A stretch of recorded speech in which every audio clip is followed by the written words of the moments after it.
புகழ் பெரியோர் புதுப்பள்ளி தன்னில் வாழும் பொன்கீவருகீசே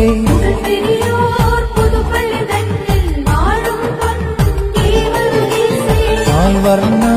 കുതിരയിലേറി നായാടാൻ പോയൊരു നേരം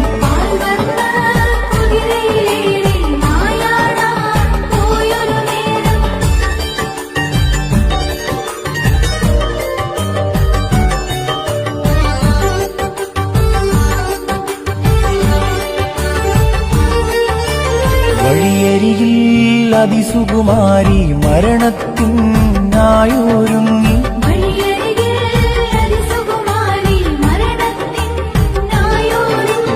അവളെ കണ്ടുടനെ സഹതാപത്തോടവിടെത്തി